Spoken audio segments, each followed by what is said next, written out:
अस्सलाम वालेकुम and very good morning. जागो लाहौर में आप सबको खुश आमदीद कहते हैं जनाब। और हंसती मुस्कुराती खूबसूरत सी सुबह के साथ मैं हूं मुनीबा आसिफ। इस उम्मीद और इस दुआ के साथ कि आप लोग इस वक्त जहां कहीं भी होंगे खैरियत से होंगे, अपना ख्याल भी रख रहे होंगे और अपने साथ साथ चाहने वालों का भी खूब ख्याल रखें क्योंकि सर्दी बहुत बढ़ती जा रही है। तो जनाब आज जो हम अपने प्रोग्राम का आगाज़ करेंगे जिस चीज़ के साथ वो है कुछ वालिदैन के हवाले से कुछ एडवाइस है। मतलब मैं नहीं दे सकती लेकिन फिर भी कुछ जो एक्सपर्ट्स हमारे पास यहाँ पर आते हैं या जिनके हवाले से हम पढ़ते हैं इंटरनेट से, तो वो क्या एडवाइस दे रहे होते हैं हम आप तक वो पहुँचाते हैं। तो जनाब वालिदैन ये ख्वाहिश करते हैं, हम भी जब बच्चे थे तो हमारे वालिदैन भी ये ख्वाहिश करते थे कि उनके बच्चे किसी भी सूरत हाल में हो ना, वो एक ख़ास तरह से रद्द अमल करें, उनका एक्शन जो है वो उस तरह का हो, उनका रिएक्शन बड़ा मुस्तनद हो, बड़ा अच्छा हो। मगर जब तक हम बच्चों को बुनियादी मैनरिज़म नहीं सिखाएंगे वो ऐसा कैसे कर सकते हैं। बच्चों को समाजी महारतें जिन्हें सोशल स्किल्स कहा जाता है, अगर वो सिखाना है ना तो वो एक मुश्किल काम ज़रूर है, मगर उसके बग़ैर ज़िंदगी गुजारना मेरे ख़्याल से मुमकिन ही नहीं है। क्योंकि आज के दौर में बच्चों की तरबियत मुकम्मल नहीं हो सकती है जब तक वालिदैन अपने बच्चों को जज्बात पर काबू रखना नहीं सिखाएंगे या उनके अंदर जो एहसास के जज्बात हैं वो पैदा नहीं करेंगे। उसके अलावा एक और अहम बात है और वो ये है कि बच्चों को अपनी ज़रूरियात और अपने जज्बात के इजहार का सही तरीका बताया जाए और उन्हें सिखाया भी जाए कि उन्होंने अपने इमोशंस को किस तरह डिलीवर करना है, इमोशंस के बारे में बताना किस तरह। जब आपका बच्चा ये चीज़ें सीख लेता है ना, ये बहुत ही बुनियादी बेसिक चीज़ें होती है, तो यकीन करें ना सिर्फ वो तालीमी मैदान में बल्कि माली मैदान में और इसे किसी भी मैदान में कामयाब होने से कोई नहीं रोक सकता है। और यही वजह है कि हमारे जो एक्सपर्ट्स हैं, जो सोशल एक्सपर्ट्स होते हैं हमारे, वो जज्बाती ज़हानत को बहुत ही ज़्यादा अहमियत देते हैं। वो कहते हैं जनाब आप यहाँ से मजबूत हैं ना तो फिर आप समझ लें कि आप ज़िंदगी में कुछ भी कर सकते हैं। आप बच्चों की परवरिश करते वक्त इन बातों को अपने जहन में ज़रूर रख सकते हैं। पहली बात कि हमने उन्हें एहसास दिलाना है कि जनाब आपने दूसरों के साथ किस तरह रवैया बरतना है, उनके जज्बात को अहमियत देनी है, उन्हें तवज्जो देनी है ताकि वो भी दूसरों के जज्बात की कदर कर सके, उनके साथ भी एहसास से काम ले। दूसरी बात कि जब भी वो प्लेग्राउंड में जाएं, बाहर खेलने के लिए जाएं, तो अपने बच्चों के करीब रहें क्योंकि बच्चों पर खेल कूद के दौरान जज्बात हावी हो जाते हैं, हमारे ऊपर भी हो जाते हैं। कभी हम इस तरह की इंटेंस सिचुएशन में होते हैं जो हमारा इंटरेस्ट लेवल बहुत ज़्यादा बूस्ट कर देता है, तो हमारे जज्बात भी एक्सट्रीम पर जाते हैं और वो गुस्से या फिर जाहरियत का मुजाहरा भी करते हैं। ऐसे मौक़ों पर आप अपने बच्चों की रहनुमाई कर सकते हैं। तीसरी बात कि उस खेल के दौरान बच्चों की जो बारी होती है ना, उसका फ़ैसला उन्हें ख़ुद करने दे ताकि उन्हें ये डर ना हो रहे कि कोई बड़ा उनसे उनका जो बैट है या उनकी जो बॉलिंग वाली जो उनकी बारी आनी है वो छीन कर किसी और बच्चे को दे देगा। इससे वो ये सीख सकेंगे कि दूसरों से चीज़ें छीनना अच्छी बात नहीं होती है। हमें अपनी बारी का इंतज़ार करना चाहिए, हमने इंतज़ार करना है कि जब हमारी बारी आएगी हमने तभी जाना है, हम पहले नहीं जा सकते हैं। इसके अलावा बच्चे खिलौने या फिर जो उस वक्त उनके पास जो चीज़ें मौजूद होती हैं उसके लिए अपने गैर ज़रूरी मलकियत भी नहीं दिखाएंगे कि ये मेरा बैट है तो इसके साथ मैं ही खेलूँगा, इसके साथ और कोई नहीं खेलेगा। अक्सर बच्चे इस तरह कर रहे होते हैं, बल्कि बच्चा अपनी मर्ज़ी के मुताबिक कुछ देर अपने खिलौनों के साथ, अपनी चीज़ों के साथ खेलेगा और उसके बाद वो खुशी खुशी जो नेक्स्ट पर्सन है या उसके साथ जो बच्चे खेल रहे हैं वो उनको भी देगा कि आप भी इस चीज़ के साथ खेल लें।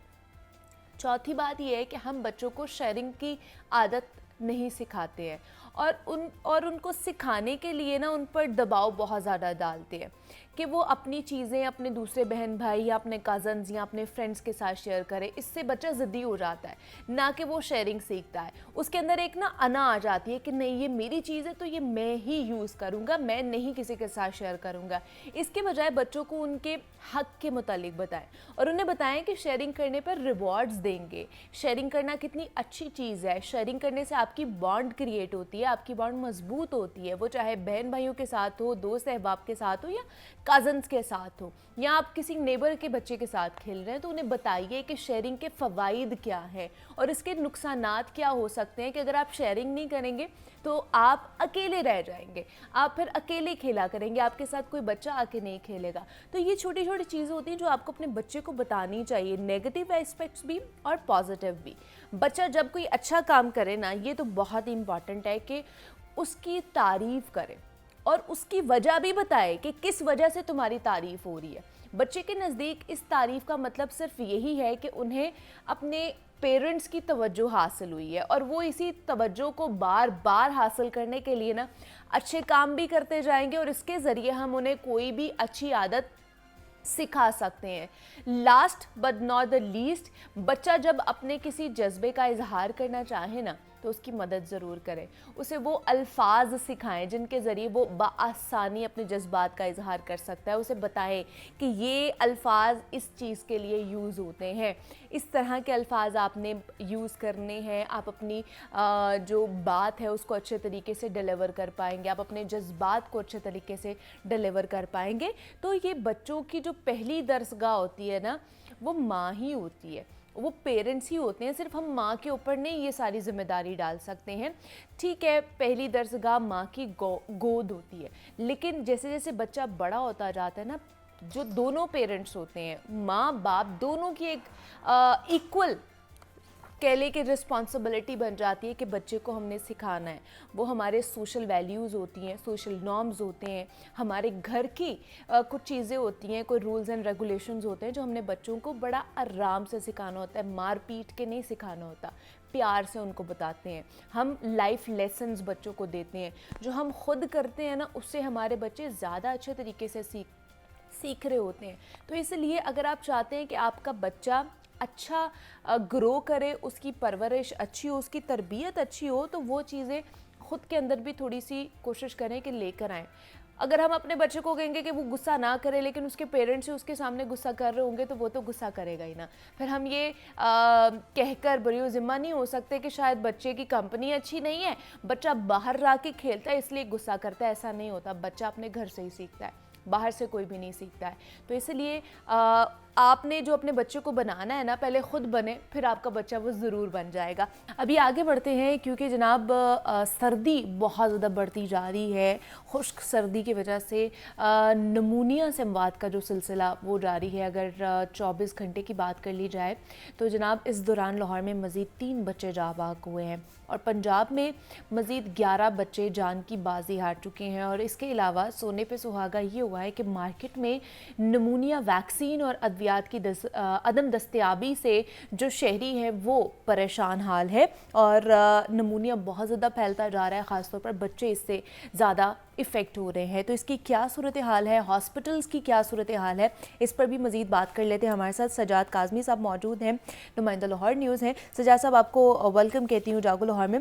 सजाद साहब, बताइएगा, नमूनिया के केसेस बहुत ज़्यादा बढ़ते जा रहे हैं, हॉस्पिटल्स की क्या सूरत हाल है?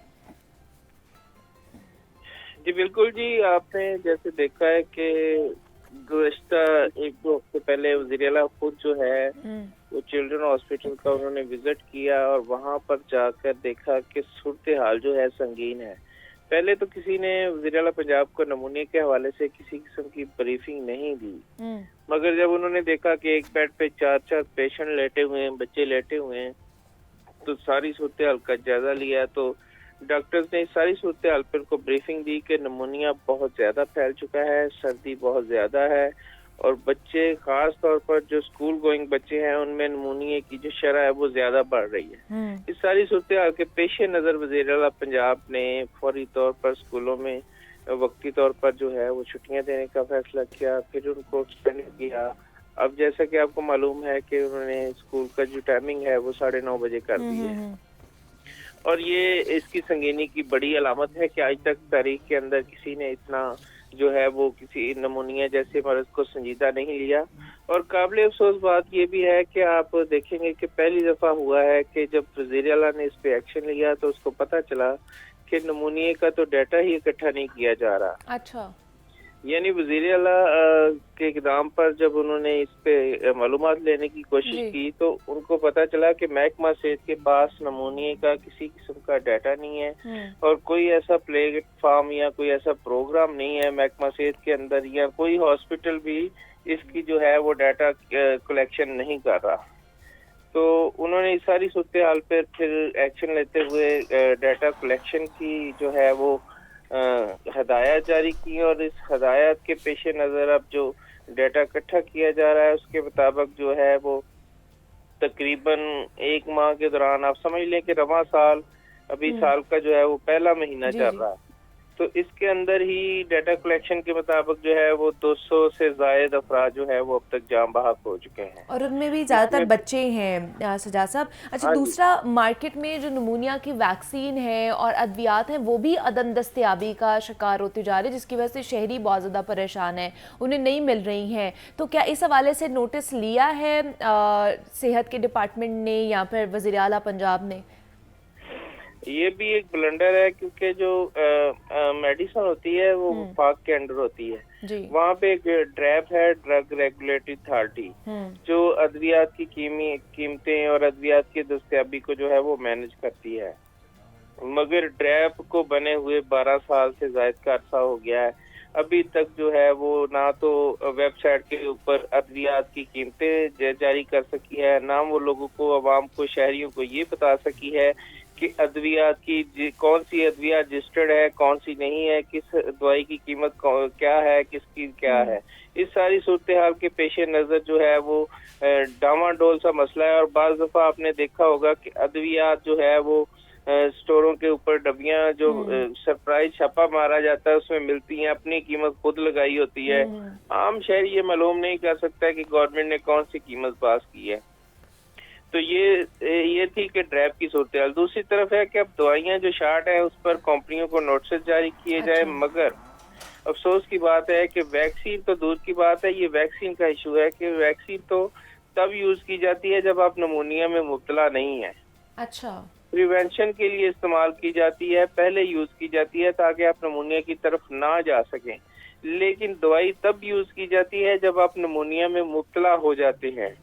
वैक्सीन भी शॉर्ट थी और बाद में देखा गया कि दवाई भी शॉर्ट थी नमूनिया की, और ये वो मर्ज है जिसकी तमाम बीमारियों से शरह ज्यादा है। आप यूं समझ सकते हैं कि जो माहिरीन है उनका कहना है कि इस वक्त आप समझें कि कोरोना जो है ना वो आया हुआ है, और नमूनिया को अगर आप कोरोना का नाम दे दें तो इसकी स्पीड इतनी बनी हुई है, तेज है की सूरत हाल ही इख्तियार करता जा रहा है। जी ऐसे ही है। तो अभी जो डाटा कलेक्शन की जा रही है वो सिर्फ सरकारी सतह पे है, और महकमा प्राइमरी हेल्थ केयर कर रहा है। स्पेशलाइज्ड हेल्थ केयर की जानब से या दूसरे की जानब से किस तरह डाटा स्लो दिया जा रहा है, और खास तौर पर जो प्राइवेट सेक्टर है, लोगों की बड़ी तादाद, बच्चों की, बूढ़ों की जो नमूनिया में मुब्तला होते हैं वो प्राइवेट हॉस्पिटलों का रुख करते हैं, वहां से डाटा अच्छे तरीके से भी नहीं आ रहा। डॉक्टर्स का क्या कहना है, एक्सपर्ट्स का क्या कहना है काज़मी साहब कि वैक्सीन जो पहले लगती है नमूनिया का शिकार होने से पहले, वो किस तरह लगाई जा रही थी? बच्चों को लगाई भी जा रही थी या नहीं लगाई जा रही थी? जिस तरह हम लोग हिफाजती टीकों के बारे में सुनते हैं कि वो लगाए जाते हैं, फिर पोलियो की वैक्सीन पिलाई जाती है डोर टू डोर जाके, तो क्या इसका कोई मैकेनिज्म नहीं था कि नमूनिया की वैक्सीन भी किस तरह बच्चों को पिलाई जाए? जी आप देखें कि वैक्सीन जो है वो बच्चे को 1 साल के अंदर जो है उसका वो जो टीकों का जो है वो कोर्स मुकम्मल कर दिया जाता है। तो बच्चे अब जो मुब्तला हो रहे हैं वो कोई कोर्स 21 दिन का बच्चा है, 10 दिन का बच्चा है, 15 दिन का बच्चा है, इतनी तेजी के अंदर बच्चे जो हैं। अब देखिए, जब आप एक तरफ वैक्सीन लगा देते हैं तो इसका मतलब ये नहीं कि आप बच्चे को सर्दी के अंदर रख दें और वैक्सीन लगी हुई है तो उसको कुछ होगा नहीं। इतनी कोताही तो नहीं बरतनी चाहिए कि अगर इतनी ज्यादा तेज ठंड है तो आप बच्चे को ढांप के रखें, बच्चे को अच्छे तरीके से जो है वो मैनेज करें। अगर बच्चा स्कूल जा रहा है, अब यूनिफॉर्म फ्री है, इस वक्त यूनिफॉर्म को फ्री कर दिया गया, आप किसी तरह के भी कपड़े, जैकेट, टोपी, मास्क बच्चे को पहना के जो है वो स्कूल के अंदर भेजें। लेकिन बहुत सारे हमने बच्चे ऐसे देखे हैं मार्केट के अंदर, आप देखें, सर्वे करें, आप जाएं, लोगों को परवाह ही नहीं है, बच्चे गलियों के अंदर, मोहल्लों के अंदर फिर रहे हैं। और ये बच्चों की तादाद जो नमूनिया में मुब्तला है, ये भी पसमानदा लाखों की बड़ी तादाद जो है वो जो हॉस्पिटलों की तरफ आ रही है। अच्छा। वही लोग जो अनपढ़ है, अपने बच्चों को अच्छे तरीके से डील नहीं कर सकते, उनकी बड़ी तादाद जो है वो नमूनिया में मुब्तला हो रही है। और जहाँ तक दवाई का मसला है, ये वैक्सीन जो है ये इम्पोर्ट की जाती है। अच्छा। और अफसोस की बात है कि जो कंपनियां इम्पोर्ट की जाती है उनको किसी किस्म का नोटिस नहीं मिला। पाकिस्तान के अंदर कहीं भी जो नमूनिया है उसकी वैक्सीन नहीं बन रही और ना ही पाकिस्तान के अंदर उसकी दवाई बनाई जाती है। अच्छा, कुछ इस सारी खबरें ये भी आ रही थी कि शायद इस साल वैक्सीन इंपोर्ट की ही नहीं गई है। जी, इंपोर्ट की गई है, एक कंपनी ने इंपोर्ट की है, तो वो उसकी कीमत से 1000 से 1200 वैक्सीन की कीमत। लेकिन जब हमने मार्केट में चेक किया तो वो ब्लैक के अंदर 14,000 रुपए में जो है वो सेल हो रही थी। अब एक वैक्सीन जब 14,000 रुपए में सेल होगी, जिसने लगानी है वो भी सोचेगा कि चलो रहने देते हैं यार, शायद मैं बच जाऊं, ये कोई ऐसा मसला हो जाए। तो इसके अंदर फिर इस तरह की सूरत हाल, जब वैक्सीन की वाफर मकदार में मार्केट के अंदर मौजूद होगी तो लोगों का दिल करेगा और वो कंपटीशन के अंदर वो जो है वो असल कीमत वसूल की जाएगी। जब वैक्सीन मार्केट के अंदर होगी नहीं तो फिर वो अपनी मर्जी से 14,000 रुपए का इंजेक्शन जो है वो फरोख्त करेंगे। बिल्कुल जी। तो क्या अब कोई इंतज़ामिया ने इस हवाले से कोई प्रिकॉशनरी मेजर्स लिए हैं या इकदाम, क्योंकि रोज़ाना की बुनियाद पर हम देखते हैं कि बच्चों की जानें भी जा रही हैं और बच्चे हॉस्पिटलाइज्ड भी हो रहे हैं, कॉम्प्लिकेशन बढ़ती जा रही है। तो इस हवाले से कोई अब वो उन्होंने कोई इनिशिएटिव लिया हो, कोई नोटिस वज़ीर आला ने तो लिया है, क्या उसका आउटकम भी हमें नज़र आ रहा है? वज़ीर आला ने सिर्फ एक्शन लिया है कि बच्चों को नमूनिया से बचाया जाए।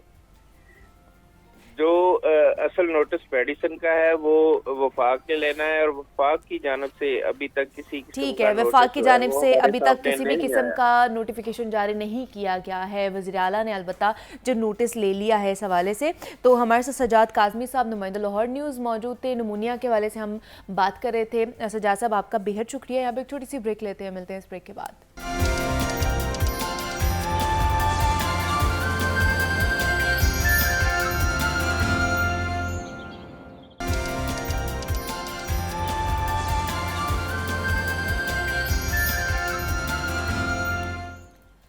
वेलकम बैक टू जागो लाहौर। जनाब, अब कुछ बात कर लेते हैं अपनी सेहत के हवाले से और ओरल हाइजीन के हवाले से। जिस तरह हम लोग अपना ख्याल रखते हैं, अपने खाने पीने का ख़ास करके ख्याल रखते हैं, अपने पहनने ओढ़ने का ख्याल रखते हैं कि हम लोग अच्छे दिखें, लेकिन अगर उसके साथ साथ हम अपनी ओरल हाइजीन का भी ख्याल रख लें, अपनी दांतों की सेहत का भी ख्याल रख लें, तो मेरे ख्याल से उस पे और भी ज़्यादा आपको खुशगवारियत महसूस होगी और आपकी पर्सनालिटी और भी ज़्यादा इन्हांस होगी और आप जब मुस्कुराएंगे तो वो मुस्कुराहट और भी ज़्यादा अच्छी लगेगी।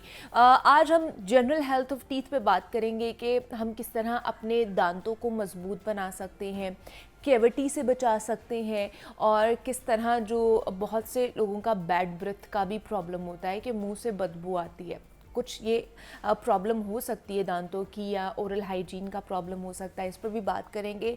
स्केलिंग, पॉलिशिंग और ये तमाम तो जितनी भी चीज़ें हैं जो डेंटिस्ट्री में आती हैं उसके ऊपर थोड़ी सी डिस्कशन करने की कोशिश करेंगे। तो जनाब, इस पर बात कर लेते हैं। डॉक्टर नदीमुर रहमान हमारे साथ मौजूद हैं, डेंटल सर्जन हैं, और उनसे बात करते हैं। डॉक्टर साहब, आपको वेलकम कहती हूँ जागो लाहौर में। कैसे हैं आप? थैंक यू वेरी मच, बहुत शुक्रिया। मैं बिल्कुल ठीक ठाक, आप सुनाएं? मैं भी बिल्कुल ठीक ठाक। डॉक्टर साहब, खूबसूरत स्माइल के लिए खूबसूरत दांतों का होना कितना ज़रूरी है? बहुत ज़्यादा ज़रूरी है डेफिनेटली। जैसे अपने इंट्रो में कहा कि सेहत का ताल्लुक़ हमारे दांतों के साथ है, तो हमारे जो दांत हैं हमारी सेहत में बहुत बड़ा किरदार अदा करते हैं। और उसमें जब हम एक फूड इंटेक करते हैं तो मैस्टिकेशन का एक प्रोसेस होता है, चबाने का एक अमल होता है, और अगर दांत हेल्दी हैं तो हम प्रॉपर मैस्टिकेशन करते हैं। तो हमारी जो मैस्टिकेशन है ये हमारे मुंह में काफ़ी हद तक कंप्लीट हो जाती है। और एक आम तौर पर कॉल ये किया जाता है कि आपके मुंह में जितने दांत मौजूद हैं उतनी दफ़ा आप एक लुकमे को चबाएं। जब आप चबाते हैं, सलाइवा उसमें शामिल होता है, खुराक का जो बहुत सारा हज़म होने का एक प्रोसेस है वो आपके मुंह में कंप्लीट हो जाता है। उसके बाद आप उस खुराक को आप इंटेक करते हैं, बॉडी के अंदर जाती है, स्टमक में जाने के बाद एक हज़म का प्रोसेस गुजरता है, मेटाबोलाइज होती है और पूरे जिस्म का वो हिस्सा बनती है। अगर प्रॉपरली ग़िज़ा को हम च्यू नहीं करते, उसको हम छोटे छोटे पार्टिकल्स में तकसीम नहीं करते हैं, तो वो लेट डाइजेशन का मेथड होता है, जिसे हम कहते हैं कि जी मेटाबॉलिज्म बड़ा सुस्त हो गया है। हाँ। और उससे जो फिर आपकी हेल्थ है ना वो बहुत ज़्यादा मुतासिर होती है। उसमें बहुत सारी चीज़ें इन्वॉल्व हो जाती हैं। आपके डेफिनेटली आपके जो लुक है, आपकी स्किन है, आपके बाल खराब होने हैं, शुरू हो आपकी जाते हैं। ओवरऑल हेल्थ है, true। आपकी हड्डियां हैं, आपके जितने भी दूसरे ऑर्गन्स हैं वो सारे के सारे सफ़र करते हैं अगर आपके दांत हेल्दी नहीं हैं। अच्छा, लेकिन क्या हमारी एक तो सेहत के साथ रिलेट करते हैं, दूसरा क्या हमारी हड्डियों की मजबूती के साथ भी हमारे दांतों की मजबूती जुड़ी हुई है?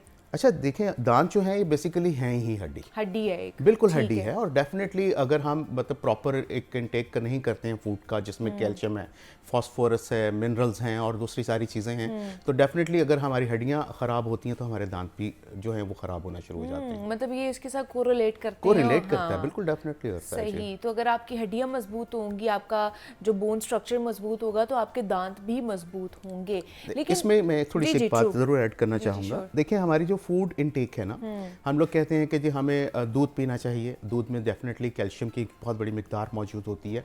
हमें दही का इस्तेमाल करना चाहिए, दूध से ज़्यादा दही के अंदर जो है वो कैल्शियम की मिकदार मौजूद अच्छा, होती ठीक है। है। अब उससे भी ज़्यादा एक एडवांस फॉर्म में अगर चले जाएं तो जो चीज़ है हमारा पनीर है, उसमें उससे ज़्यादा कैल्शियम मौजूद होता है। ओके, तो हमारे जो इनटेक ऑफ फूड है, अगर आपके ब्रेकफास्ट में ये चीज़ें शामिल रहें, दूध शामिल रहे, आपका दही हो, दही शामिल रहे और आपका पनीर हो। पनीर शामिल रहे, और स्पेशली जो ग्रोइंग एज होती है जिसमें बच्चे जवान हो रहे होते हैं, मिक्स डेंटिशन का पीरियड होता है, दूध के दांत उनके गिरते हैं, नए दांत आते हैं, तो उस एज में भी इस तरह की जो फूड है इसका इनटेक बहुत ज़्यादा ज़रूरी वो है। ज़्यादा करना चाहिए। लेकिन हमारे दांतों को कौन सी ऐसी चीज़ें जिसकी वजह से, या हमारी ऐसी कौन सी आदत है जो हमारे दांतों को डिस्ट्रॉय कर रही होती है, ख़राब कर रही होती है? आजकल जंक फूड का एक बहुत बड़ा रोल है अच्छा। हमारे पास।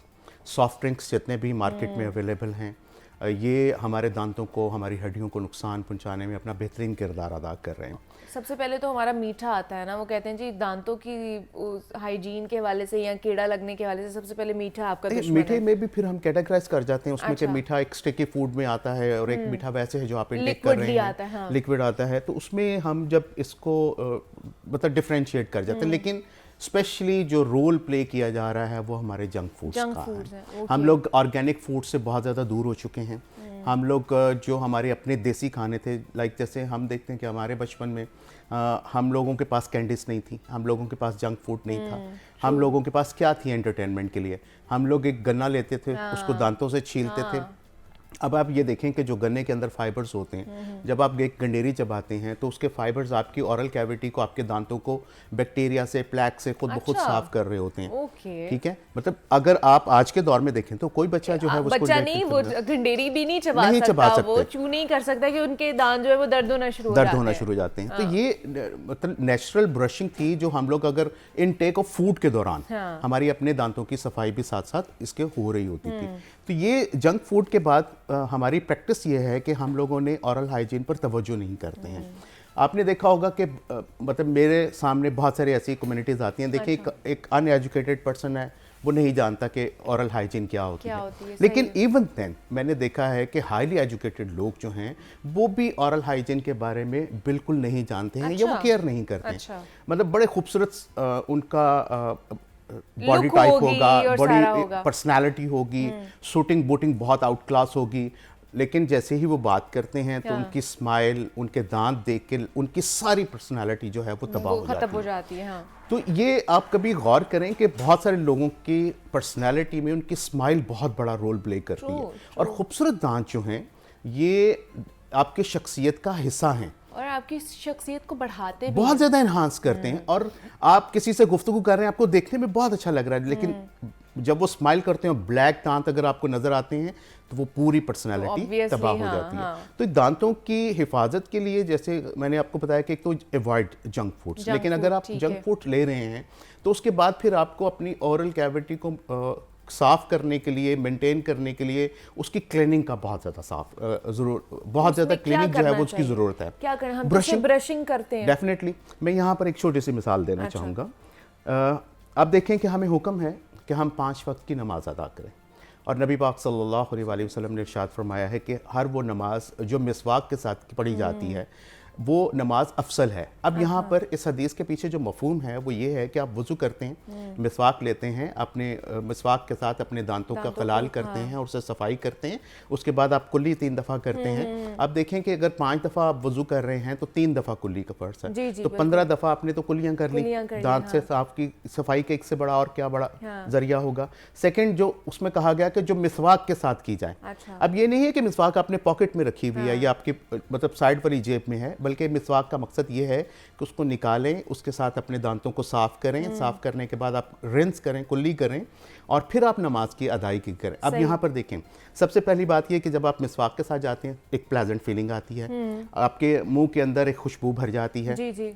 सेकंड ये है कि अगर वो मिसवाक अगर किसी ऐसे मटेरियल की है, ऐसे दरख्त की है जो मेडिसिनल है, लाइक जैसे नीम का पौधा है या कुछ और तरह है, तो उसमें मेडिसिनल अज्जा भी वहाँ पर जाते हैं, उससे भी वो ट्रीटमेंट होता है। से थर्डली ये है कि आपने जो कुछ खाया पिया होता है वो मुंह से निकल जाता है। आपने अगर लहसुन खाया, आपने प्याज खाया है कच्चा, तो उसकी स्मेल एक होती है। तो मना फरमाया गया कि नमाज के लिए जब आपने जाना है तो अपने मुंह को साफ करके जाना है, ये स्मेल नहीं आनी चाहिए। अब ये जो फलसफा है इसको जरा गौर करें कि ये ओरल हाइजीन को मेंटेन करने में कितना किरदार अदा कर रहा है। तो यहाँ पर इसको हमारे समझना हमारे लिए बहुत ज्यादा जरूरी है। इसका मतलब है कि मिसवाक is very good for oral hygiene. Obviously इसमें कोई शक नहीं है, लेकिन इसकी जो रूह है, इसके पीछे जो बेसिकली जो एक हम कहते हैं ना कंसेप्ट है, वो ये है कि आप अपनी ओरल हाइजीन को मेंटेन करें। अब उस ओरल हाइजीन को मेंटेन करने के लिए लाइक अगर आप मिसवाक नहीं रख सकते या नहीं पसंद करते, मैं नहीं रख सकता, मतलब मुझे थोड़ा दिक्कत है ये है, तो आप एक छोटा सा ब्रश ले लें, मार्केट में अवेलेबल होते हैं, आप उसको पॉकेट में रख लें। जब भी आपने करना है, आजकल तो बिल्कुल आपके पर्स साइज की टूथपेस्ट भी आ जाती हैं, आप हल्की सी पेस्ट लगाएं। तो बेसिकली मिसवाक के पीछे जो एक कंसेप्ट है वो ये है कि मेंटेन योर ओरल हाइजीन। तो ओरल हाइजीन को मेंटेन करने के लिए आपको जब आप साफ करेंगे 5 दफ़ा दिन में, कितनी दफ़ा हुई है? 5 दफ़ा दिन में सफाई हुई है, फजर, ज़ोहर, असर, मगरिब, इशा।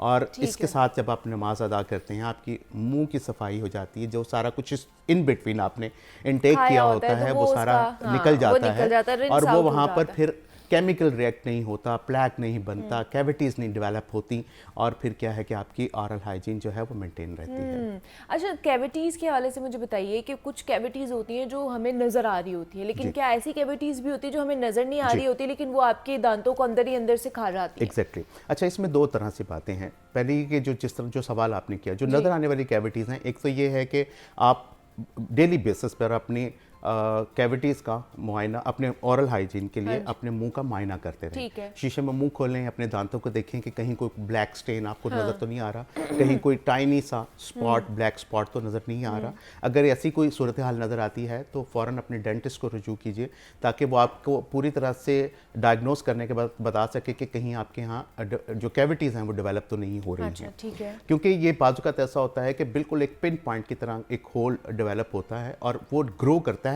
अंदर ही अंदर नीचे की तरफ जाता है। ऊपर से बज़ाहिर लग रहा होता है कि दांत बिल्कुल ठीक है, लेकिन अंदर से वो पूरा डिके हो चुका होता है, उसकी कैविटी डेवलप हो चुकी होती है। अब यहाँ पर जो सबसे पहला साइन आता है जो कैविटी हमें बताती है कि ये कैविटी यहाँ पर डेवलप हो सकती है, वो साइन है हमारे सेंसिटिविटी का। अच्छा। हम जो भी ठंडा या गर्म जो हम इनटेक करते हैं वो लगता है। अगर आपको किसी स्पेसिफिक एरिया में लगता है और आप उसको ऑब्जर्व नहीं कर पा रहे हैं कि इसकी वजूहात क्या हैं, तो आप क्या करें कि आप उसके लिए डेंटिस्ट को रुजू करें। वो जाएगा, 2 तरह से वो डायग्नोस कर सकता है। एक तो क्लिनिकल डायग्नोसिस हो सकता है, दूसरा ये है कि वो उसका एक एक्सरे लेगा, एक्सरे लेने के बाद वो जो डेवलप कैविटी है वो किस एरिया में है, वो आपके इंटरडेंटल स्पेस के अंदर है, आपके सर्वाइकल मार्जिन के साथ है, आपके एक्लूजल सरफेस के ऊपर है, दांतों के ऊपर है, साइड पर है, या दांतों के दरमियान वाली जगह के दरमियान में है। और अगर आपको ये भी हो रहा है कि आप जब गोश्त खाते हैं, खाना खाते हैं, तो वो दांतों के दरमियान फंस जाता है, हाँ। तो ये भी एक इंडिकेशन है कि आपकी कैविटी जो है वो डेवलप हो सकती है। तो इसलिए इन तमाम चीज़ों को गौर करना बहुत ज़्यादा ज़रूरी होता है। और हर 6 महीने अगर आपको कोई दांतों की तकलीफ है या नहीं है, तो आप हर 6 माह के बाद एक दफ़ा अपनी डेंटल डेंटिस्ट के हेल्थ पास के लिए जरूर जाएं। डेंटिस्ट के पास जरूर जाइए। लेकिन कैविटी का हल क्या है, फिर उसका ट्रीटमेंट क्या है? अगर कैविटी लग जाती है, अगर पूरे मुंह में नहीं भी लग रही है, कहीं कहीं लग रही है, तो उसका फिर हल क्या है? हाँ, डेफिनेटली इसके लिए देखें जी, फिर तो रिस्टोरेशन है। वो रिस्टोरेशन के लिए आपको डेंटिस्ट के पास जाना पड़ेगा। वो कैविटी को रिमूव करेगा। जब कैविटी रिमूव करने के बाद वहाँ पर जो फिलिंग मटेरियल्स होते हैं, different kind of filling material, उनके साथ उसकी फिलिंग करेगा। फिलिंग करने के बाद फिर आपको एडवाइस करेगा कि आप फ्लोराइड टाइप की पेस्ट जो है वो यूज़ करें। ज़्यादा ब्रशिंग करें, अपने दांतों को ज़्यादा साफ रखें। फूड ऐसा इंटेक करें जिसमें फ्लोराइड की मिकदार बहुत ज़्यादा हो, तो वो उससे भी आपको जो है वो डेंटल हेल्थ आपकी इम्प्रूव हो जाती है। लेकिन जो लोग कॉफ़ी का इस्तेमाल करते हैं, चाय ज़्यादा पीते हैं, स्मोकिंग करते हैं, इस तरह की चीज़ें, उनके भी कैविटी ज़्यादा लगने के चांसेस हैं या उनके स्टेन बनना शुरू हो जाते हैं? यहाँ पर कैविटीज के चांसेस ज़रा नहीं होते हैं, लेकिन स्टेन बात असल में आ जाती है यहीं पे कि फूड इनटेक करने के बाद आप उसको सफाई का कितना ख्याल रखते हैं। एक आप सुबह ब्रश करते हैं, हमारे यहाँ जो वैसे रूटीन में प्रैक्टिस है वो ये है कि हम सुबह उठते हैं तो हमें चूँकि फाउल ब्रेथिंग थोड़ा अपना फील हो रहा होता है, तो हम उठते हैं, ब्रश करते हैं, उसके बाद नाश्ता नाश्ता लेते हैं। नाश्ता करने के बाद फिर हमारी रूटीन शुरू हो जाती है। हम उसके बाद नहीं, कोई कुल्ली नहीं करते हैं, कोई कुछ नहीं करते, कुछ भी नहीं, मतलब चलें वो कुल्ली भी हो गई, लेकिन उसमें यह है कि हमारा intake of food the whole day कितना है। 6 से 7 दफ़ा हम लोग कुछ ना कुछ, 3 तो हम मेजर मील्स लेते हैं ना, नाश्ता लेते हैं, दोपहर का खाना है, रात का खाना है, इसके अलावा हम स्नैक्स लेते हैं, हम चाय पीते हैं, इसके अलावा हम शाम की चाय के साथ कुछ और स्नैक्स ले लेते हैं, कुछ थोड़ा सा जंक फूड आ जाता है। तो हमारा जो, आप ये देखें कि हमारी रूटीन क्या है खाने की, सही, उसमें हम दिन में कितनी दफ़ा खाते हैं, हमारी सफाई कितनी दफ़ा है। हम बहुत तीर मारेंगे ना तो हम 2 दफ़ा दांत साफ, एक दफ़ा सुबह और एक दफ़ा रात को। लेकिन ये प्रैक्टिस भी बहुत कम लोगों में है, रात वाली प्रैक्टिस। अच्छा, सबसे ज़्यादा ज़रूरी क्या है? सबसे ज़्यादा ज़रूरी ये है कि रात सोने से पहले आप अपने मुंह को साफ करके, ब्रश करके फिर आप सोएं, ताकि रात में आपका चूँकि ओरल कैविटी काम नहीं कर रही, तो वहाँ पर जो फूड डिपॉजिट्स होते हैं, उनके जो पार्टिकल्स आपके दांतों के साथ चिपके रह जाते हैं, तो हमारे मुंह में मौजूद बैक्टीरिया जो ऑलरेडी मौजूद होता है, वो उसके साथ केमिकल रिएक्ट करता है, एसिड प्रोड्यूस करता है। वो एसिड जो है आपके एनामल को डिके करते हैं और उसकी वजह से फिर वो कैविटीज़ जो है वो डेवलप होना शुरू हो जाती हैं। हमारी प्रैक्टिस में जो ये चीज़ शामिल है कि हम सुबह के वक्त ब्रश करते हैं, हम रात में ब्रश नहीं करते हैं। अगर हम इस रूटीन को चले नहीं करना, आपने 24 घंटे बाद ही करना है, तो इसको सर थोड़ा उलट कर दें। रात सोने से पहले ब्रश लाजमी करें और सुबह उठ के बेशक ना करें, कुल्ली करें और नाश्ता कर लें। अच्छा, दूसरा डॉक्टर साहब, हमारा ब्रश की टेक्निक भी तो गलत है ना, हम ब्रशिंग भी नहीं सही करते। ये बहुत बड़ी बात आपने कही है। आप ये देखें कि हमारे जो गम्स का जो उसकी कंटूरिंग है, वो थोड़ी सेमी सर्कल है। उसमें हम लोग ब्रश करते हैं इस तरह करते हैं, या हम ब्रश करते हैं ऐसे। जब हम इस तरह से ब्रश करते हैं तो हमारे जो इंटरडेंटल स्पेसेस हैं, इन स्पेसेस के दरमियान जब ब्रश करते हुए फूड पार्टिकल्स उनके अंदर चिपक जाते हैं। जब हम ऐसे ब्रश करते हैं तो हमारे गम्स रिसीड होना शुरू हो जाते हैं, वो ऊपर के गम ऊपर और नीचे के नीचे चले जाते हैं। इसको आप फिर सर्कल में लेके जाएं। जब आप सर्कल में लेके जाते हैं तो जो हमारी, देखें आप गम्स के साथ जो हमारी लाइंस हैं वो सेमी सर्कल है। तो जब आप सर्कल में लेके जाएंगे तो उसको आप देखें कि वो जो ब्रश के ब्रिस्टल्स हैं वो उसको इंटरडेंटली उसको क्लीन करेंगे। अक्लोजल सरफेस पे आपने बिल्कुल ऐसे स्ट्रेट करना है, और जो आपकी अंदर की सरफेस है जो लिंगुअल साइड पर है या पैलेटल साइड पर है, तो उसको आपने स्केल आउट करना है, बिल्कुल ऐसे। यहाँ से ऐसे करना है और ऊपर से ऐसे ब्रश करना है। तो ये सारी जब आप ये प्रैक्टिस करेंगे तो इसको एक काउंटिंग कर लें आप, कि मतलब कितना टाइम लेना है आपने, 1 मिनट लेना है, 2 मिनट लेना है। तो अगर आप कभी 2 मिनट ब्रश करें रूटीन में तो आपको लगेगा कि आपने बड़ा लंबा ब्रश किया है। एग्जैक्टली, ठीक है। आपको तो 30 सेकंड में और 45 सेकंड्स के अंदर हम लोग तंग पड़ जाते हैं अपना। लेकिन आइडियल कितना टाइम हमें कर, मैं वही बताने लगा हूं कि देखें आपने सामने ब्रश रखा है, आप इसको जब ऐसे घुमाएंगे तो आप काउंट कर लें, 1 2 3 4 5 6 7 8 9 10, फिर एक एरिया 10, फिर एक एरिया 10, ठीक है, फिर अंदर से 10, फिर इधर से 10 10 10 10 10 करके आप जब काउंट करेंगे, एक तो ये कि आपके मेंटल डाइवर्शंस हो जाती हैं। सेकंड, आपको पता होता है कि मैंने हर एरिया क्लीन करना है। थर्ड, आपको पता होता है कि मैंने इसको इतना टाइम देना है काउंटिंग के साथ। तो फिर ये होता है कि प्रॉपरली आप एक ऑरल हाइजीन जो है उसको मेंटेन कर लेते हैं। मतलब आप इस तरह कर सकते हैं, डिवाइड कर सकते हैं ना कि 10 जो है ना वो स्टेप्स आपने इस तरह करने हैं, तो आपका अच्छी तरीके से ब्रशिंग हो जाएगी। और रात के वक्त ज़्यादा सूटेबल है कि आपने रात के वक्त करनी है, सुबह सुबह के वक्त ना भी करें, खाली कुल्ली कर लें तो उसका कोई फायदा। अच्छा, दूसरा हम लोग घरों में भी बड़े टोटके करते हैं ना, डेंटिस्ट के पास तो बाद में जाते हैं, पहले घरों में किसी ने कहा होता अच्छा अगर दांत में दर्द हो रही है तो ये चीज़ खा लो। लौंग के साथ भी बहुत से लोग कहते हैं कि आपकी जी कैविटी नहीं लगती है या जो आपके दांत है वो बड़े अच्छे हो जाते हैं, तो वाकई ये हमें रेमेडीज करनी चाहिए जी बिल्कुल। ऐसे देखें, होम रेमेडीज के हवाले से अफादियत तो अपनी जगह पर मौजूद है, ट्रेडिशनल मेडिसिन भी अपना रोल प्ले करती हैं, इसमें कोई शक नहीं। ठीक है। और सारी जितनी भी चीज़ें, जितने भी केमिकल्स हैं वो इन्हीं चीज़ों से ही ओरिजिनेट किए जाते हैं। हाँ, जैसे आपने लौंग का जिक्र किया, तो लौंग में हमारे यूजिनॉल नाम का एक एल्कलॉइड मौजूद होता है। अच्छा। और ये डेंटिस्ट्री में बहुत ज़्यादा यूज़ होता है। हमारे कुछ ऐसी मेडिसिन जो हैं वो इसी से प्रिपेयर की जाती हैं। टूथपेस्ट हमारे से प्रिपेयर किए जाते हैं, माउथ वॉश के अंदर भी इसको यूजुअली इस्तेमाल किया जा सकता है।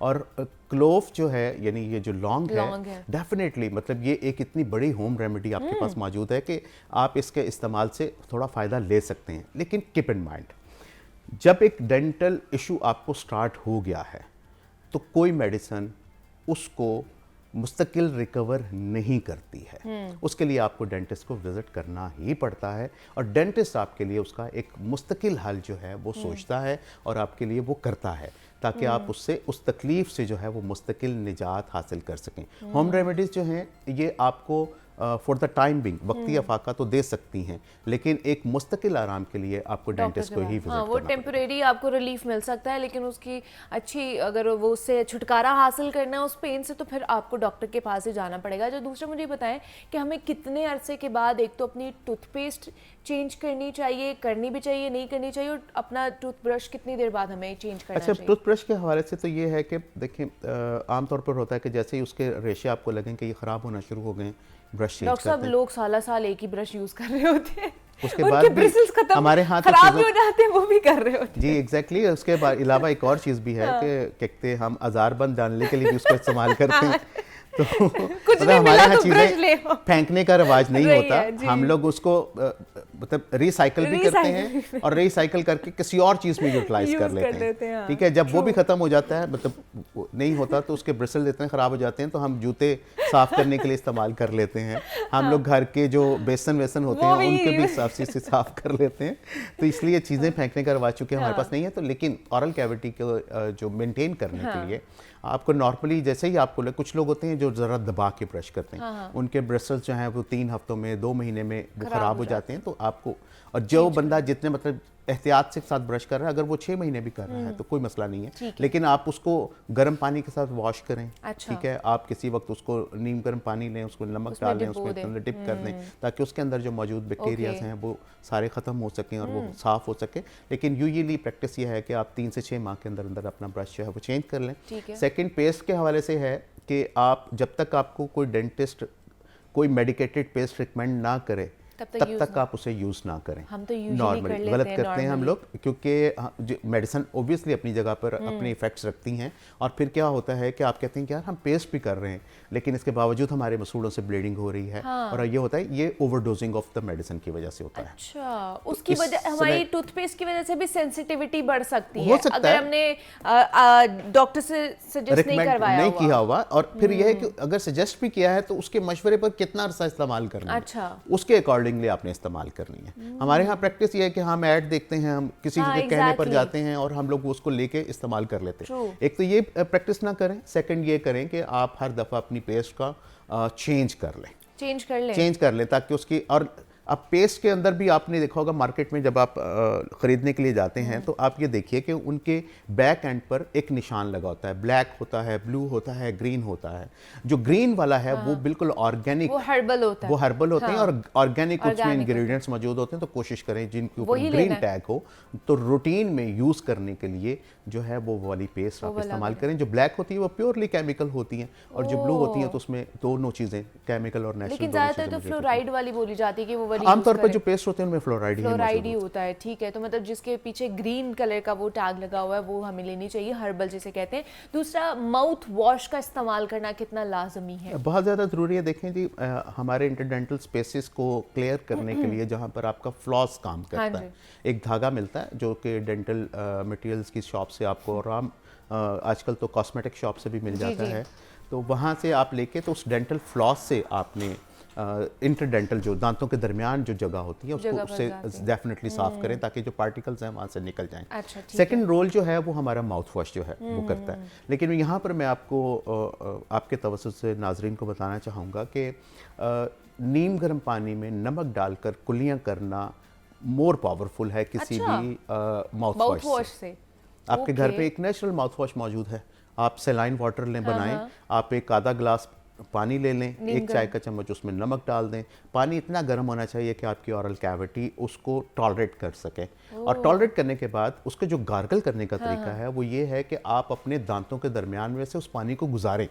अच्छा, उसका तरीका कार क्या है, आप इस तरह करें ताकि वो दांतों की कैविटीज के दरमियान से गुजरे। सेकंड, आप कर सकते हैं अगर इजी रहे आपके लिए तो आप अपनी एक डिस्पोजेबल सिरिंज लें, उसके अंदर आप सलाइन वाटर भर लें, उसकी नीडल को थोड़ा सा टर्न करें लेकिन हर्ट ना करे आपके गम्स को, क्योंकि वहाँ पे उसके इन्फेक्शन होने के चांसेस होते हैं, और वो प्योरली डिस्पोजेबल हो, मतलब आप पैक खोल के इस्तेमाल करके उसको डिस्पोज ऑफ करें।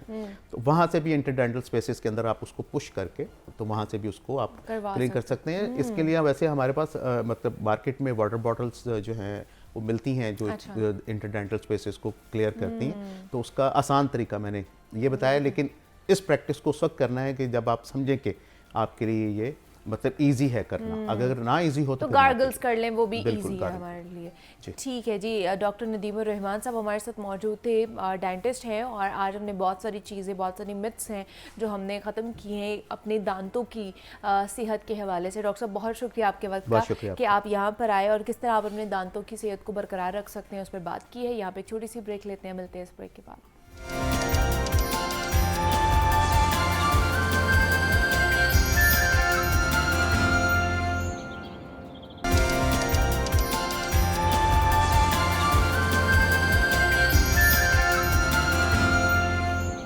वेलकम बैक टू जागो लाहौर। जनाब, कुछ सर्दियों की वार्डरोब के हवाले से बात कर लेते हैं। हम आपको बताते हैं कि जनाब आपने शादियों पे क्या पहनना है, किस तरह की ड्रेसिंग करनी है। अगर आप खुद ब्राइड हैं तो आपने किस तरह की ड्रेसिंग करनी है, ब्राइड मेड्स हैं तो आपने किस तरह की ड्रेसिंग करनी है, मेहंदी बारात वलीमे पे क्या पहनना है जो आपके ऊपर सूट करेगा।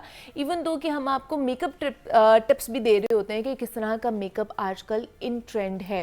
तो आज हम बताएंगे कि जनाब कैजुअल वार्डरोब के साथ आप किस तरह फैशनेबल लग सकते हैं, क्योंकि रोज़ तो नहीं ना हम लोग शादी पर जा सकते, रोज़ तो नहीं हम उस तरह के कपड़े पहन सकते जो रोज़ाना की बुनियाद पर हम अपनी वार्डरोब सिलेक्ट कर रहे होते हैं या कपड़े पहन रहे होते हैं। उसमें किस तरह हमने फ़ैशन को इंक्लूड करना है और फैशनेबल लगना है, अच्छे दिखना है। तो आज हम इसके ऊपर बात करने वाले हैं। तो इस पर बात करने के लिए ऑब्वियसली एक वार्डरोब कंसल्टेंट ही हमारे पास होना चाहिए जो हमें अच्छे तरीके से गाइड कर सकता है। तो वार्डरोब कंसल्टेंट समन असद हमारे साथ इन स्टूडियोज में मौजूद हैं। समन, आपको वेलकम कहती हूँ जागो लाहौर में। कैसी हैं आप? Thank you so much for inviting. समन, कैजुअल वेयर में ट्रेंडी लगना, फैशनेबल लगना कितना इम्पॉर्टेंट है और क्या हो सकता है पॉसिबल? बिल्कुल पॉसिबल हो सकता है। आजकल देखो जो चीज़ आपको अट्रैक्ट कर रही होती है तो वो ट्रेंड में होती है बेसिकली। और मैंने देखा कि आजकल लड़कियों में बहुत ज़्यादा ट्रेंडिंग है कैजुअल वेयर में हुडीज। हाँ, बेचारे भाइयों की भी वार्डरोब से चोरी कर करके, हाँ भाई बेचारे वही बैठे रहते हैं, बहनें उनकी हुडीज पहन के चली जाती है। तो ये आजकल हुडीज का बड़ा ट्रेंड है। दूसरा लॉन्ग कोट्स का। अच्छा। थोड़ा कैजुअल से अगर आप थोड़ा सा फॉर्मल की तरफ आए तो लॉन्ग कोट्स बहुत इन है। अच्छा। शॉल्स अगर आप देखें, हमारी तरह की जो खवातीन हैं वो शॉल बड़ी अच्छे से कैरी कर सकती हैं।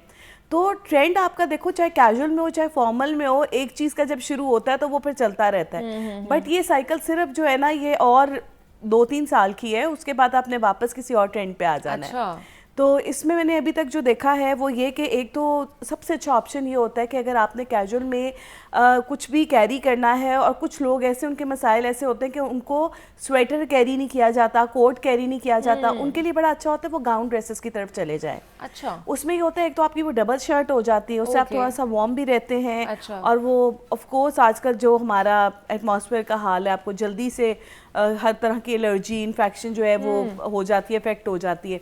तो डबल शर्ट का जो ट्रेंड है that is very famous these days और इन ट्रेंड है। और दूसरा ये जो कैजुअल की बात करें तो उसमें अगर हम इसकी बात करें ना पेंट्स वगैरह की, तो ट्रैक पेंट्स बहुत इन है। कैजुअल में लड़के लड़कियां दोनों बड़े उससे जो है ना वो कैरी कर रहे हैं और देखने में भी नज़र आ रहा है।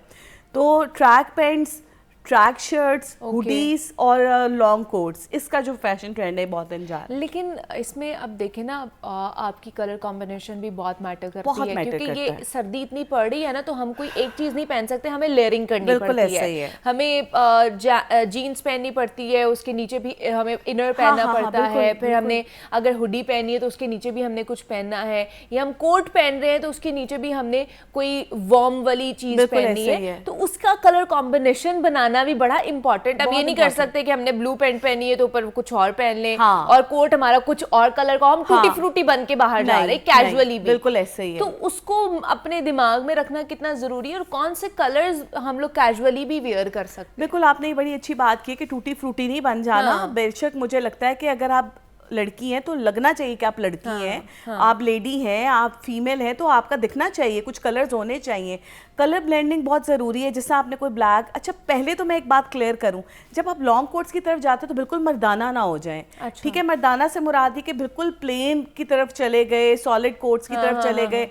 फिर अगर आपने सॉलिड कोट कैरी किया हुआ है क्योंकि आपकी वार्डरोब में अवेलेबल है, ठीक है, आपने ले लिया था, तो अब अंदर जो कैमिसोल या शर्ट है उसके साथ प्ले कर लें। अच्छा। वो आपका जरा खूबसूरत होना चाहिए, उसका कलर मजे का होना चाहिए, अच्छा। थोड़ा सा अट्रैक्टिंग होना चाहिए। जैसे आप रेड कलर कैरी कर सकते हैं, मरून की शेड में, बिल्कुल रेड की बात नहीं कर रही, मरून थोड़ा होना मरून चाहिए, शेड हो हाँ। जाता है। कोई ग्रीन कलर आप ले लें, लेकिन अच्छा। ग्रीन पैरेट ग्रीन नहीं होना चाहिए जो एकदम डिस्ट्रैक्शन की तरफ चला जाए। ये पिस्ताशियो ग्रीन हो सकता है, ये एक्वा हो सकता है, ये आपका जो है वो लाइट पिंक हो सकता है, आपका ये मनीला येलो होता है। लेकिन वो हम हो लोग तो सकता है। सिर्फ ब्लैक पहनते हम हैं लोग सर्दियों हर में। चीज को ब्लैक ब्लैक ब्लैक, क्योंकि हमें डार्क कलर्स देख के लगता है कि ये कोजी ये है, cozy है, ना? हाँ। तो अगर आप लड़की हैं और आपने ऊपर कोई चीज, शॉल या कोई चीज कैरी करनी है, विंटर्स में भी हम कलर्स के हाँ, साथ प्ले कर सकते प्ले हैं, कर प्लीज, सकते और हैं। करना चाहिए। जिस तरह ड्रेसेस है उसकी फेसिंग आप कोई प्रिंटेड कर सकते हैं, फेसिंग की बात हो रही है, लेसअप कर सकते हैं, उसको अच्छे बटन्स के साथ कैरी कर सकते हैं।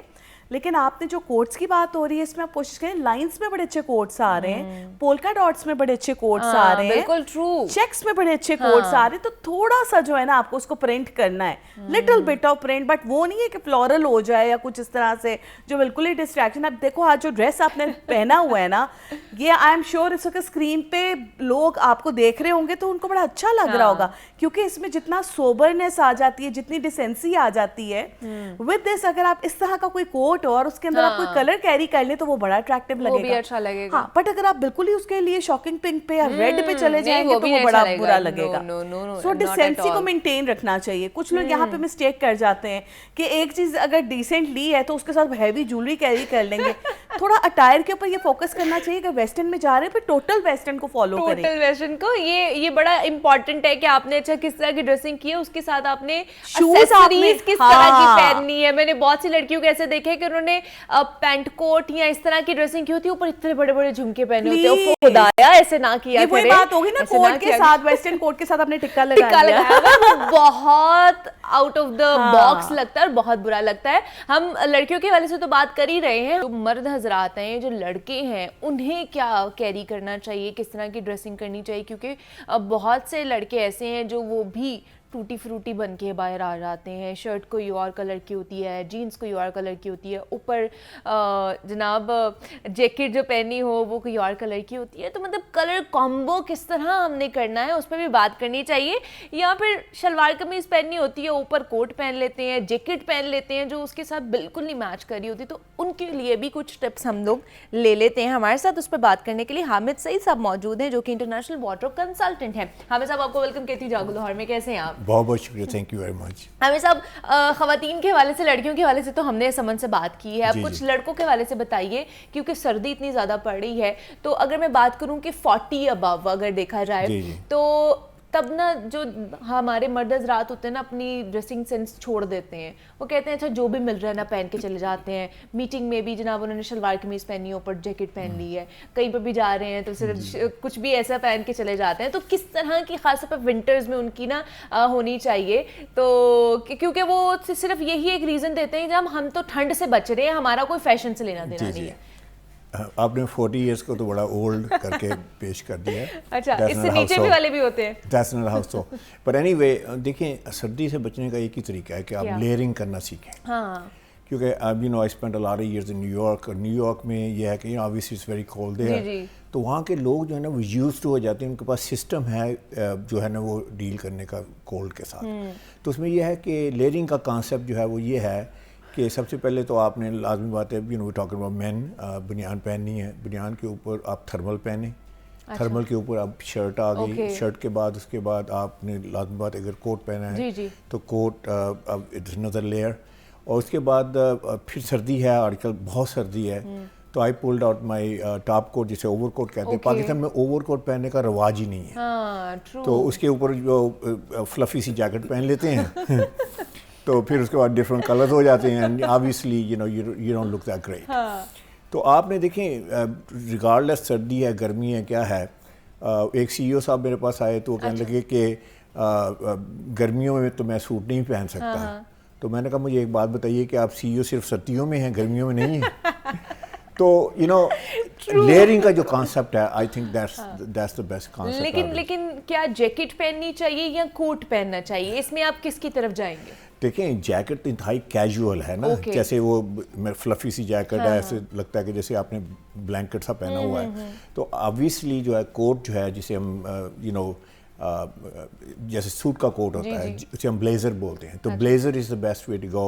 अगर आपने शलवार कमीज पहनी है उसके साथ भी ब्लेजर पहनना है तो ओवरकोट उसके on top of that overcoat पहन सकते हैं। अभी मैं ओवरकोट पहन के आऊँ बाहर से, तो overcoat that's a very good combination कि अगर आपने कोट सलवार कमीज के ऊपर ओवरकोट पहना जा सकता है। एब्सोल्युटली बहुत अच्छा लगेगा। ओवरकोट आपको पता ही है कि लॉन्ग कोट होता है, और उसकी जो यू नो उसकी जो कंस्ट्रक्शन है वो भी बड़ी पावरफुल एक किस्म के यू नो कॉलर होता है उसके साथ, तो दैट लुक्स ग्रेट। उसके अलावा भी अगर आपको सर्दी लग रही है तो muffler is a great thing. आप मफलर को प्रॉपर्ली अगर आप उसको वेयर कर लें तो दैट वुड बी ग्रेट।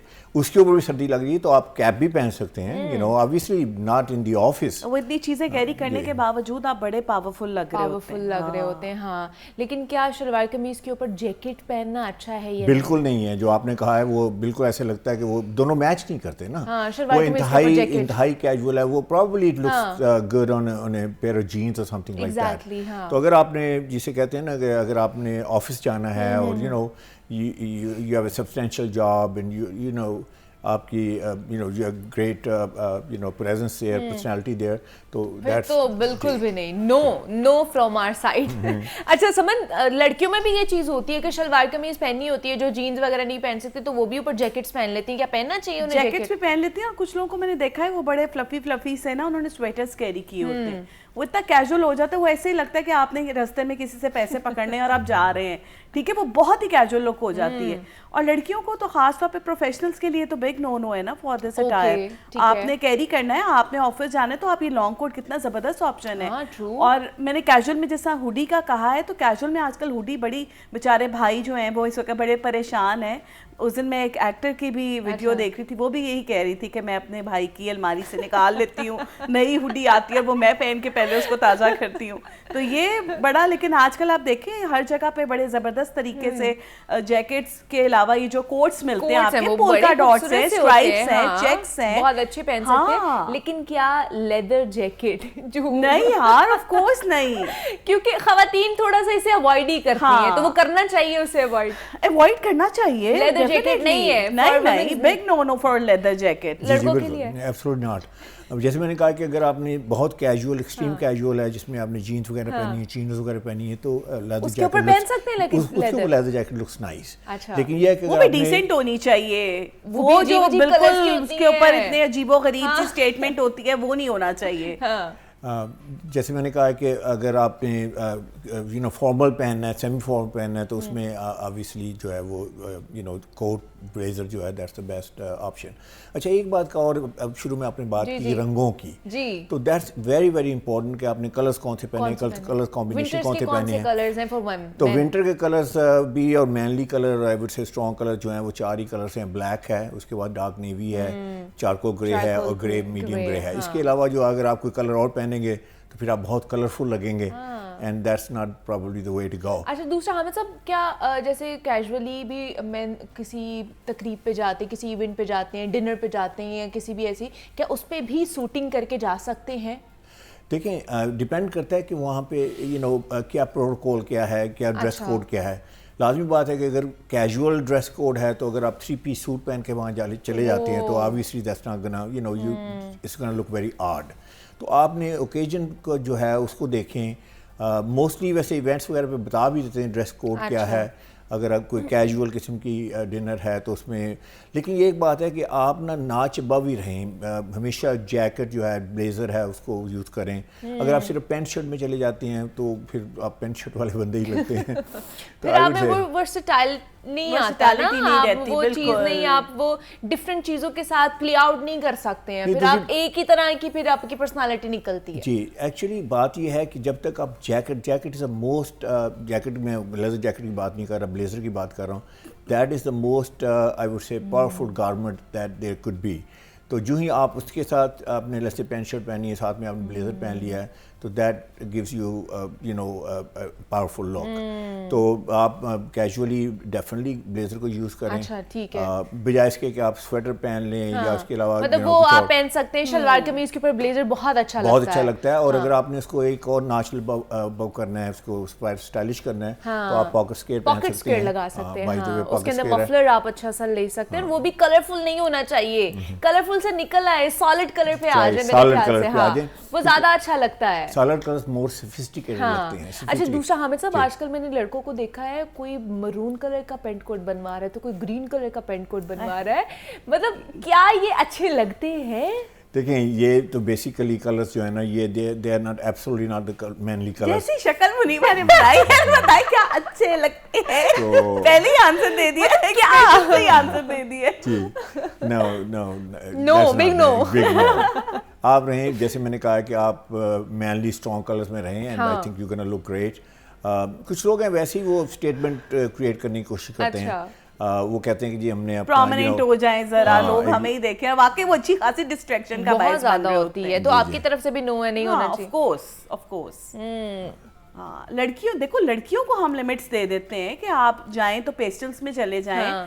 तो ये लड़के उठकर अगर इस तरह के कलर्स पहनेंगे तो वहाँ पे तो डिसेंसी तो जीरो हो जाएगी।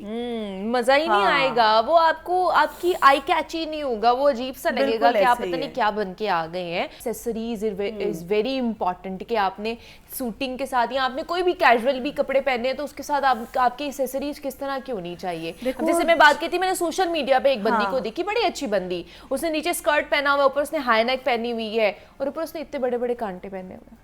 देखो मैं हैरान बात हो गई यार, आपने लॉन्ग कोट के साथ खुसा पहन लिया, ठीक है, ये वो बात होगी, आपने टिक्का लगा लिया ना, आप वेस्टर्न में बड़े बड़े इयररिंग्स पहने हुए उसने। ये भी डिस्ट्रैक्शन है ऑफ कोर्स। देखो अगर आपने वेस्टर्न में जाना है तो फिर लड़कियों को चाहिए स्टड्स या हल्की सी कोई चेन पहन लें। लेकिन अगर आप बिल्कुल ईस्टर्न ड्रेसिंग है आपकी, उस वक्त आप बड़े बड़े इयररिंग्स पहन सकते हैं। लेकिन मैं आपको बताऊं, इयररिंग्स की भी एक बहुत डिटेल्ड डिस्कशन है जो इंशाल्लाह आपके किसी शो में हम जरूर करेंगे। जो इयररिंग्स है ना, वो आपकी जो नेक का साइज है और जो फेस शेप है ना, उसके अकॉर्डिंगली होते हैं। सेम दैट विद जो आपके पेंडेंट्स और नेकलेस हैं, कि आपके चोकर पहनना है, नेकलेस पहनना है, पेंडेंट पहनना है, ये सारी आपकी बॉडी शेप के ऊपर है। और फेस शेप डिसाइड करती है कि आपने क्या पहना है। ड्रेस तो आपका डिसाइड करता है ना कि आपका अगर वेस्टर्न है तो फिर आप स्टड्स के अलावा आपके पास और कोई ऑप्शन नहीं है, ठीक है। लेकिन अब आप किसी भी वेस्टर्न चीज के साथ इतने इतने बड़े जो है वो झुमके पहन लेंगे, झुमके नहीं पहनने चाहिए ना। मतलब इयररिंग्स में भी डिफरेंट तरीके के डिफरेंट किस्म की चीजें आती हैं जो आप उसको यूज में लेकर आ सकते हो। अच्छा हमें सब दूसरा, जिस तरह हमने कुछ कलर्स की, जैसे 4 कलर्स की हमने बात की है कि बेसिक मैनली कलर्स, वो क्या उनके साथ कोई ऐसे अगर ब्लैक के साथ या ग्रे के साथ देखा जाए तो क्या कॉम्बो में जा सकता है, कौन सा कलर कॉम्बो में जा सकता है? जैसे मैंने पहना हुआ, देखें ग्रे सूट पहना हुआ, इसके बाद ब्लैक टाई जो है ना, आई थिंक देखें एक्सेसरीज मेन के लिए बड़ी इंपॉर्टेंट है। अच्छा। खास तौर पे टाइज जो हैं, अगर आप टाई पहनते हैं तो रिसेंटली आई सॉ समबडी, वो he was walking like a peacock और यू नो इतनी चौड़ी टाई पहनी हुई थी, बीब लग रही थी। ओके। तो पुराने स्टाइल की देखें, अगर आप यू नो आप बात कर रहे हैं स्टेट ऑफ द आर्ट की, यू नो नए पाकिस्तान की, और आप लग रहे हैं डायनासोर एज के, तो इट्स नॉट गोना वर्क। अच्छा नहीं लगता है, वो आपकी पूरी पर्सनालिटी को ख़राब कर देता है। तो इसलिए आज हमने आपको काफ़ी अच्छे टिप्स दिए हैं जो आप ख़वातीन के लिए भी हैं और मर्दों के लिए भी, कि वो अच्छा अपने आप को कैरी कर सकते हैं। हमारे साथ समन असद और हामिद सईद साहब मौजूद थे। आप दोनों का बहुत शुक्रिया कि आप दोनों यहाँ पर आए, और इसी नोट पर मुझे इजाज़त दीजिए, अपना ख्याल रखिएगा, अल्लाह हाफिज़।